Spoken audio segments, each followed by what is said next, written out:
अनूपपुर में 2 साल पहले लाखों की लागत से सड़क का निर्माण कराया गया। लोगों को उम्मीद थी कि सड़क निर्माण के बाद उनका आवागमन सुगम होगा, लेकिन 2 साल बाद ही लोगों की उम्मीदों पर पानी फिर गया। सड़क अब 4-4 इंच की दरारें नजर आ रही हैं उस पर, जिसके कारण हादसे भी हो रहे हैं।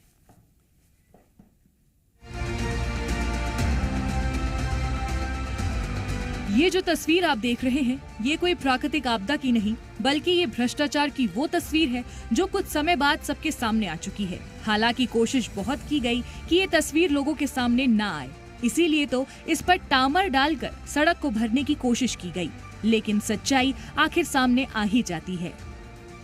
शहडोल से अनूपपुर जाने वाली सड़क का निर्माण 2 साल पहले हुआ था और दावा किया जा रहा था कि हर 5 साल पर सड़क की मेंटेनेंस की जाएगी, लेकिन 2 साल बाद ही सड़क की तस्वीर लोगों के सामने आ गई, जिसने अधिकारियों के दावे की पोल खोल कर रख दी। तो चलिए अब आपको इस सड़क के बारे में कुछ अहम बताते हैं। 20 जून 2021 को कराया गया था सड़क निर्माण। 152 लाख की लागत से कराया गया सड़क निर्माण।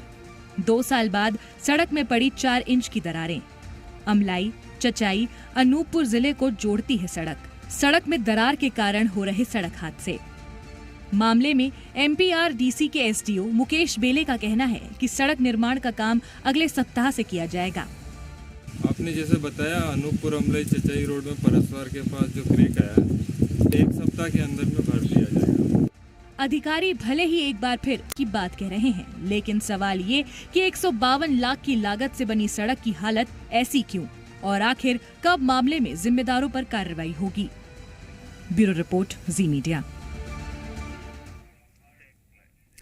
और इस मामले पर ज्यादा जानकारी के साथ जी मीडिया संवाददाता अनूपपुर से लाइव जुड़ चुके हैं अभय पाठक। अभय, लोगों को सुविधा मिल सके, आवागमन अच्छे तरीके से हो सके, इसके लिए सड़क का निर्माण कराया गया था, लेकिन लाखों की मेहनत। संभाग के आला अधिकारी हैं, उनका भी आना जाना इस सड़क पर मुख्यतः लगा ही रहता है, बावजूद इसके किसी प्रकार की कोई कार्रवाई नहीं हो रही है। और आपको बता दें, एक हैरत की बात है कि चचाई जो संजय गांधी ताप विद्युत केंद्र है यहाँ पे, तो ये विद्युत केंद्र में भी बड़े बड़े अधिकारियों का आना जाना अक्सर लगा रहता है।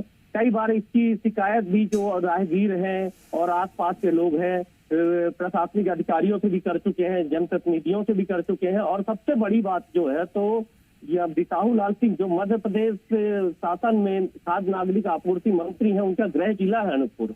बावजूद उसके आप समझ सकते हैं कि एक मंत्री जिस जिले से आता हो, वहां के जिले की सड़क की यह दुर्दशा हो, तो फिर बाकी क्या आप अंदाजा लगा सकते हैं कि किस तरह से होगा। जी अभय, जब विकास के लिए राशि जारी होती है तो कई पैमानों पर होकर गुजरती है।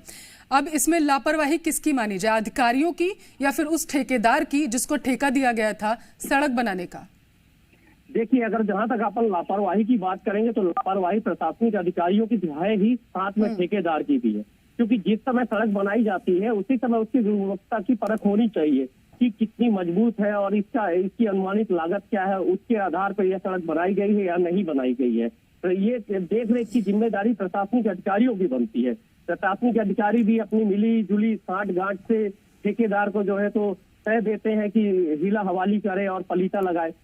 अगर देखा जाए तो MPRDC जो है तो शासन की, सरकार की राशि का दुरुपयोग करके, भ्रष्टाचार करके इस सड़क का निर्माण कराया गया है। नहीं तो यह इस तरह की दुर्दशा इस सड़क की तो बिल्कुल नहीं होती। इसमें प्रशासनिक अधिकारियों के साथ साथ ठेकेदार के साथ साथ जो इस पर जनप्रतिनिधि है वो भी इसके जिम्मेदार है, क्योंकि उनकी भी जिम्मेदारी बनती है, क्योंकि उनके रहनुमे है वो सरकार में है, उसके बावजूद इस प्रकार की दुर्दशा है। ये जो तस्वीरें हैं अब है, सड़क की जो तस्वीरें हैं कि 4-4 इंच जो है सड़क टूट चुकी है, गड्ढे हो चुके हैं, ये बेहद चिंता का विषय है, हादसों को दावत दे रही हैं। हालांकि अभी देखने वाली बात ये होगी कि प्रशासन निंद्रा अवस्था से कब जागता है और कब इस सड़क को दुरुस्त कराया जाएगा। फिलहाल बहुत बहुत शुक्रिया आपका तमाम जानकारी अब है हम तक पहुंचाने के लिए।